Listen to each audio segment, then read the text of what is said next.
Hello student, स्वागत है आप सभी का प्रमोद लेक्चरर के एक नए वीडियो में। डियर स्टूडेंट, आज की इस वीडियो लेक्चर में हम सब कक्षा 12 भौतिक विज्ञान का जो पहला चैप्टर है जिसका नाम वैद्युत आवेश तथा क्षेत्र है, आज उसी चैप्टर के एक बहुत ही महत्वपूर्ण डेरिवेशन का डिस्कशन करने वाले हैं जिसका नाम है वैद्युत द्विध्रुव के कारण अच्छी स्थिति में वैद्युत क्षेत्र की तीव्रता ज्ञात करना। स्टूडेंट, यह जो टॉपिक है बोर्ड एग्जाम में हर साल पूछा जाता है। जी हाँ, ऐसा कोई भी साल नहीं होता है जिस साल यह जो डेरिवेशन है वो ना पूछा जाए। पूरे 5 मार्क्स में स्टूडेंट, पूरे 5 मार्क्स में पूरे 5 नंबर में आप सभी को ये हर साल बोर्ड एग्जाम में देखने को मिलता है। तो स्टूडेंट, बोर्ड के नज़रिए से ये जो टॉपिक है ये बहुत ही ज़्यादा इम्पोर्टेंट है। तो आप सभी से निवेदन करता हूँ कि आप सब इस वीडियो को जरूर देखिए और इस डेरिवेशन को जरूर तैयार कर लीजिए ताकि आप सभी का बोर्ड एग्जाम में स्टूडेंट 5 नंबर क्लियर हो जाए। ठीक है, आप सभी से निवेदन करता हूं, यदि आप सभी चैनल पर नए हैं तो प्लीज़ इस चैनल को सब्सक्राइब एंड वीडियो को लाइक करें और इस वीडियो को अपने दोस्तों तक शेयर जरूर करें ताकि आपकी जो फ्रेंड्स हैं, आपके जो दोस्त हैं, वो भी उनकी भी तैयारी बहुत ही अच्छे तरीके से हो जाए। तो चलिए दोस्तों, वीडियो को करते हैं स्टार्ट। स्टूडेंट, टॉपिक है वैद्युत द्विध्रुव के कारण अच्छी स्थिति में वैद्युत क्षेत्र की तीव्रता। स्टूडेंट, वैद्युत द्विध्रुव के कारण मतलब कि वैद्युत क्षेत्र की जो तीव्रता होती है वो 2 तरीके से निकाली जाती है। अच्छी स्थिति में होती है एक, और एक होता है स्टूडेंट निरक्षी स्थिति में। तो स्टूडेंट, अच्छी स्थिति का मतलब क्या होता है, आइए उसे थोड़ा सा हम समझ लेते हैं। स्टूडेंट, जैसे मान लीजिए कोई क्या है, एक वैद्युत द्विध्रुव है, मान लेते हैं ये प्लस है आवेश है और यहाँ एक क्या है माइनस आवेश है। ठीक है, इसके बाद स्टूडेंट ये दोनों क्या है, परस्पर क्या है स्टूडेंट 2l की दूरी पर स्थित है। तो स्टूडेंट क्या होता है कि ये जो वैद्युत द्विध्रुव है, जब इसी के दिशा में हम कहीं इधर बिंदु लेते हैं या फिर स्टूडेंट हम सब इधर कहीं बिंदु लेते हैं, यानी वैद्युत द्विध्रुव के दिशा में ही कोई जब बिंदु लेते हैं तो उसे क्या कहते हैं स्टूडेंट, अच्छी बिंदु कहते हैं। उसे क्या कहते हैं, अच्छी बिंदु कहते हैं। लेकिन स्टूडेंट, जब हम सब क्या करते हैं, इसके मध्य बिंदु से इसके लंबवत कोई बिंदु लेते हैं या फिर ऊपर ले सकते हैं या फिर नीचे, यानी जब वैद्युत द्विध्रुव के लंबवत कोई हम बिंदु लेते हैं तो उसे कहते हैं निरक्षीय। ठीक है, तो इसे क्या कहते हैं स्टूडेंट, निरक्षीय स्थिति कहते हैं। तो लेकिन स्टूडेंट, हम सब इस वीडियो में क्या करने वाले हैं, अच्छी स्थिति में वैद्युत क्षेत्र की तीव्रता ज्ञात करना सीखने वाले हैं। ठीक है, इसका मतलब क्या है, वैद्युत द्विध्रुव के इधर ही कहीं कोई बिंदु होगा जहां पर हमें क्या करना है, इस वैद्युत द्विध्रुव के कारण वैद्युत क्षेत्र की तीव्रता क्या करना है स्टूडेंट, ज्ञात करना है। ठीक है, तो आइए हम सब ज्ञात करना सीखते हैं। तो स्टूडेंट, यहाँ पर क्या है, हमारे पास क्या है, एक वैद्युत द्विध्रुव है। वहां पर एक क्या है, वैद्युत द्विध्रुव है AB है, जहाँ A पर स्टूडेंट प्लस Q आवेश और B पर क्या है, A पर माइनस Q आवेश और B पर प्लस Q आवेश क्या है, डिस्ट्रीब्यूट है। और स्टूडेंट इसके मध्य बिंदु O है और मध्य बिंदु से यानी AO की दूरी जो L है और स्टूडेंट OB की दूरी क्या है, L है। यानी बात करें AB की दूरी कितना है तो स्टूडेंट क्या है, 2L होगी। ठीक है, तो स्टूडेंट हमें करना क्या है कि इस वैद्युत द्विध्रुव के कारण इस बिंदु पर, यानी जो P बिंदु है, इसी बिंदु पर क्या करना है स्टूडेंट, हमें वैद्युत क्षेत्र की तीव्रता का व्यंजक ज्ञात करना है, यानी हमें वैद्युत क्षेत्र क्या करना है, ज्ञात करना है। तो स्टूडेंट हमें करना क्या होगा, हम सब जानते हैं कहीं बिंदु पर हमें वैद्युत क्षेत्र की तीव्रता की ज्ञात करना है। तो एक फार्मूला है, इसका क्या है फार्मूला स्टूडेंट, वो E बराबर 1/4 पाई एप्सिलॉन नॉट Q अपान में R²। इस फार्मूला के माध्यम से स्टूडेंट हम सब करते क्या है, किसी बिंदु पर क्या करते हैं, कोई आवेश के कारण वैद्युत क्षेत्र की तीव्रता ज्ञात करते हैं। तो स्टूडेंट हमें करना क्या है, बारी बारी से प्लस Q आवेश के कारण इस बिंदु पर निकालेंगे वैद्युत क्षेत्र की तीव्रता, फिर माइनस Q आवेश के कारण निकालेंगे। तब इसके बाद दोनों को क्या करेंगे स्टूडेंट, हम लोग क्या करेंगे, घटा देंगे तो वैद्युत क्षेत्र की तीव्रता हमारी निकल जाएगी। तो जो स्टूडेंट हमके करना क्या है कि प्लस Q आवेश के कारण इस बिंदु पर क्या करना है, पहले निकालना होगा। तो इसको निकालने के लिए स्टूडेंट हमको करना क्या है कि यहाँ मतलब प्लस Q आवेश से P तक की दूरी भी पता होनी चाहिए, तभी तो हम सब क्या कर पाएंगे, इस प्लस Q आवेश के कारण इस बिंदु पर क्या करेंगे, वैद्युत क्षेत्र की तीव्रता ज्ञात कर पाएंगे। तो स्टूडेंट हमने क्या किया है, यहाँ पर कुछ लिखा है, जो चित्र में किया गया है इसी को क्या करते हैं, थ्योरी के माध्यम से लिख देते हैं। लिखा क्या गया है, माना एक वैद्युत द्विध्रुव AB है, माना एक वैद्युत द्विध्रुव क्या है, AB है, जिसके मध्य बिंदु O से R दूरी पर स्टूडेंट एक बिंदु P है जहां हमें वैद्युत क्षेत्र की तीव्रता ज्ञात करना है। इतना आप सभी को क्या करना होगा, थ्योरी में लिखना होगा। ठीक है, तो स्टूडेंट यहां से यहां तक की दूरी हमें कैसे पता होगी, तो स्टूडेंट हमें क्या है, ओ से पी की दूरी पता है, ओ से पी की दूरी पता है स्टूडेंट, और हमें बी से पी की दूरी चाहिए। तो स्टूडेंट हम लोग करेंगे क्या कि यदि हमें ओ से पी की दूरी पता है तो हम लोग ओ से बी घटा देंगे तो हमें बी से पी की दूरी पता हो जाएगी। यानी हम ये कर रहे हैं, जैसे मान लेते हैं स्टूडेंट यहाँ पर क्या है, पूरी दूरी कितना है, आर है, इतनी दूरी कितना है स्टूडेंट, यानी इतना पूरा दूरी कितना है, आर है, और इतनी दूरी कितना है, यल है। यानी इस आर में से हम सब इस यल को घटा देते हैं स्टूडेंट, तो हमारी इतनी दूरी क्या होती है, बच जाती है। यानी हम सब करते क्या है स्टूडेंट, आर में से माइनस कर देते हैं यल को, तो हमारी दूरी कितना निकल आती है स्टूडेंट, बी पी की दूरी निकल आती है। सेम इसी प्रकार स्टूडेंट हमें आर से यानी ओ से पी की दूरी पता है, और हमको क्या करना है, ए से पी की दूरी पता करना है। तो इस आर में से स्टूडेंट हम सब इस यल को जोड़ देंगे तो हमारी ए से पी की दूरी बन जाएगी। तो स्टूडेंट हम सब करते क्या है, यहाँ पर अगर ए से पी की दूरी चाहिए तो स्टूडेंट हम सब यहाँ पर करते क्या है स्टूडेंट, हम सब आर में क्या जोड़ देते हैं, यल जोड़ देते हैं, तो हमारी ए से पी की दूरी क्या होती है स्टूडेंट, निकल जाती है। ठीक है, इस प्रकार से आप सभी को क्या करना है, दूरी निकाल लेना है। ठीक है, अब आइए हम सब क्या करते हैं, बारी बारी से प्लस क्यू आवेश के कारण और माइनस क्यू आवेश के कारण वैद्युत क्षेत्र की तीव्रता निकालते हैं। ठीक है, तो देखिए यहाँ पर लिखेंगे कि प्लस क्यू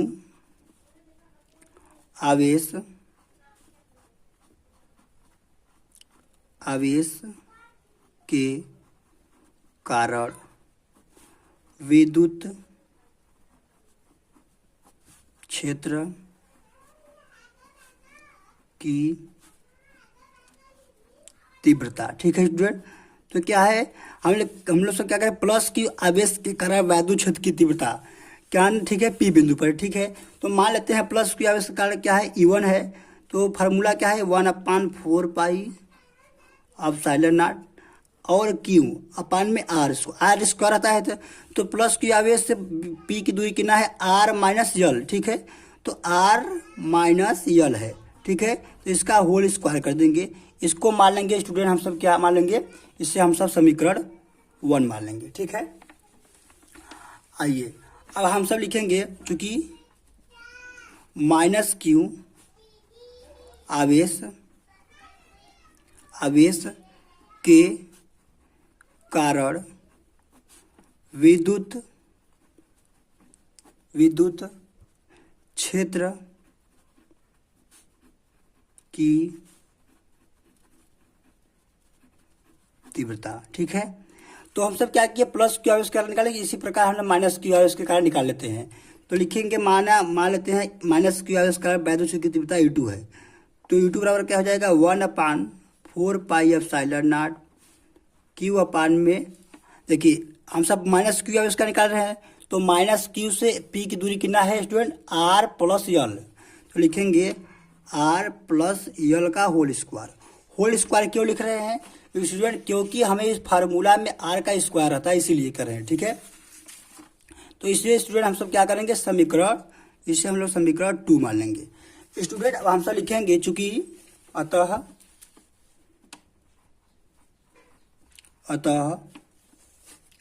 बिंदु P पर माना परिणामी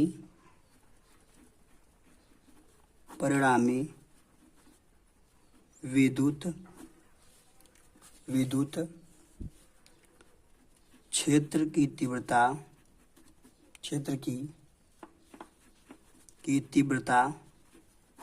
कितना है, E है। ठीक है, तो स्टूडेंट हमको क्या करना है, इस बिंदु P पर हमें इस प्लस क्यू आवेश के कारण और माइनस क्यू आवेश का, दोनों के कारण इस P बिंदु पर परिणामी निकालना है। तो स्टूडेंट आप सभी को पता है कि वैद्युत क्षेत्र रेखाएं प्लस की आवेश के कारण बाहर की हो जाती है, तो प्लस की आवेश के कारण इसकी दिशा किधर हो जाएगी, इधर की ओर हो जाएगी। ठीक है, और माइनस की आवेश के कारण इधर का अंदर की ओर हो जाएगी, इधर की ओर।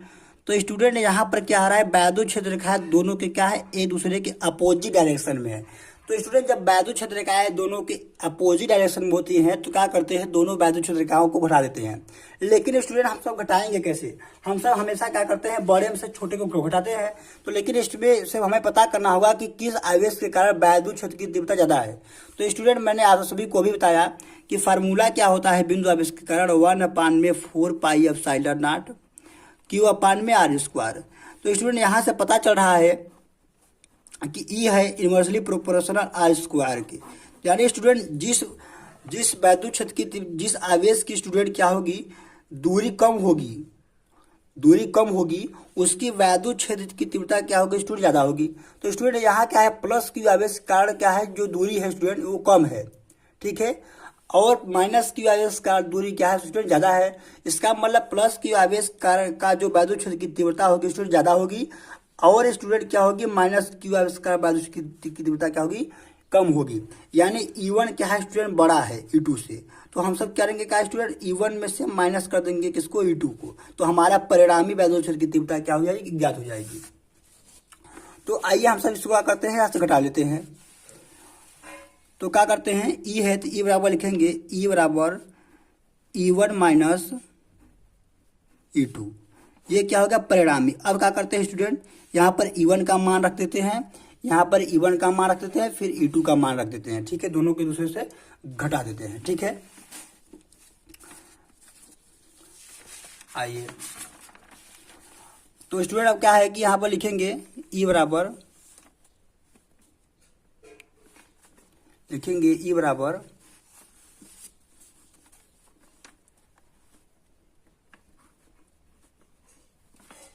E बराबर 1/4 पाई एप्सिलॉन नॉट क्यू अपान में आर माइनस यल का होल स्क्वायर, फिर लिखेंगे 1/4 पाई एप्सिलॉन नॉट क्यू अपान में आर प्लस यल स्क्वायर, ठीक है। ये हो गया, दोनों का मान हम यहाँ पर क्या स्टूडेंट रखिए, ये क्या है E1 का मान है, ये U2 का मान है, दोनों को घटा के घटा दिए। अब स्टूडेंट इधर भी क्या है माइनस की इस तरफ भी क्या है 1/4 पाई एप्सिलॉन क्यू है, और इधर भी क्या है 1/4 पाई एप्सिलॉन क्यू है। तो दोनों क्या करेंगे स्टूडेंट हम सब कॉमन ले लेंगे, क्या करेंगे E बराबर कर देंगे E बराबर 1 यहाँ से क्यू लीजिए कॉमन, लिखेंगे Q/4 पाई एप्सिलॉन नॉट, कोष्टक में क्या बचेगा 1 में आर माइनस का होल स्क्वायर माइनस 1/आर प्लस का होल स्क्वायर, यही बचा स्टूडेंट, ठीक है। अब स्टूडेंट हम सब करेंगे क्या, दोनों का क्या करेंगे नीचे एलसीएम ले लेंगे। तो एलसीएम क्या हो जाएगा स्टूडेंट यहाँ पर लिखेंगे E बराबर Q/में एप्सिलॉन नॉट, तो एलसीएम लेंगे तो यहाँ पर क्या हो जाएगा आर माइनस यल का होल स्क्वायर प्लस का इसको यहाँ करेंगे, उसके बाद माइनस का, इसके बाद आर माइनस यल का होल स्क्वायर, ठीक है, और बटाम का हो जाएगा स्टूडेंट यहाँ पर आर माइनस यल का whole square into R plus L का होल स्क्वायर, ये हो जाएगा इतना, ठीक है, ये हो गया। अब स्टूडेंट हम सब करेंगे क्या, E बराबर लिखेंगे Q/में 4 पाई एप्सिलॉन नॉट, ठीक है। अब देखिए यहाँ पर दिख रहा है A प्लस बी का होल स्क्वायर ना, वही फार्मूला लगा देंगे, लिखेंगे क्या A square plus B square plus 2RL, फिर माइनस लगाएंगे, फिर यहाँ भी लगाएंगे वही फार्मूला, यहाँ माइनस लगाएंगे तो A square plus B square minus 2RL, ये क्या होगा फार्मूला होता है, ठीक है। फिर बटा में क्या लिखेंगे स्टूडेंट हम सब आर माइनस यल का होल स्क्वायर, फिर आर प्लस यल का होल स्क्वायर, ये हो गया इतना, ठीक है।